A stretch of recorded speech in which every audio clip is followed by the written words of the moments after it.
जय ज्योती जय सावित्री. सावित्री शक्तीपीठ India news चॅनलमध्ये मी सौवृंदा रोशन तळस राहणार परतवाडा आपणा सर्वांचे हार्दिक हार्दिक स्वागत करते. महात्मा ज्योतिराव फुले यांच्या द्विशताब्दी वर्षानिमित्त क्रांतीज्योती सावित्रीबाई फुले यांच्या 200 कविता सादर करण्याचा उपक्रम आम्ही सावित्रीच्या लेखी राबवत आहोत. तर आज मी आपल्यासमोर घेऊन आली आहे कवी अशोक मांदडे सर यांच्या अखंड प्रेरणा या काव्यसंग्रहामधील एक कविता आणि माझ्या कवितेचे नाव आहे मी स्वाभिमानी. चला तर मग बघूया मी स्वाभिमानी. ज्योती तुला सलामी, सहणार नाही गुलामी, मर्दानी डाव माझा, गुलामीवर घाव माझा. मी स्वाभिमानी माडी राजा, मी स्वाभिमानी माडी राजा. खूप शिकू सुकर्म करू, ज्योती सत्य धर्म धरू. विचाराने मरणार नाही, लालसेने फिरणार नाही. ज्योती खरा वाली माझा, ज्योती खरा वाली माझा.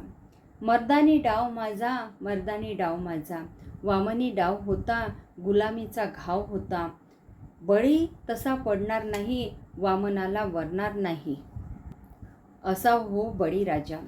ज्योती साहित्य विचाराचा, आग्रह माझा वाचनाचा. विचाराला देईन गती, घरोघरी नेईन ज्योती. ज्योती साहित्य आधार माझा, ज्योती साहित्य आधार माझा. चला तर मग या कवितेचा थोडक्यात अर्थ समजून घेऊ. ज्योतिबांना मी आदराने सलाम करतो. मी कुणाचीही गुलामगिरी सहन करणार नाही. मी धैर्याने आणि शूरपणे वागेन. गुलामीची जी प्रथा आहे ती नष्ट करण्यासाठी मी प्रयत्न करेन. मी स्वाभिमानी आणि माझ्या समाजाचा अभिमान मला आहे. आपण चांगले भरपूर शिक्षण घेऊ आणि चांगली कामे करू. ज्योतिबांनी सांगितलेल्या सत्याच्या आणि चांगल्या मार्गांचा विचार स्वीकारू. कोणत्याही अडचणी आल्या तरी आपले चांगले विचार सोडणार नाही. पैशाच्या किंवा कोणत्याही गोष्टीच्या लोभामुळे चुकीच्या मार्गावर जाणार नाही. ज्योतिबा माझी खरी मार्गदर्शक आहे आणि माझा आधारसुद्धा आहे. माझा मार्ग धैर्याचा आणि स्वाभिमानाचा आहे. वामनाने बळीराजाला फसवण्यासाठी एक युक्ती केली होती. त्या युक्तीमुळे बळीराजावर गुलामीचे संकट आले, पण बळीराजा सहज हार मानणारा नव्हता. तो वामनाच्या युक्तीपुढे झुकणार नाही, शरण जाणार नाही. प्रत्येकाने बळीराजासारखे धैर्याने आणि स्वाभिमानी व्हावे.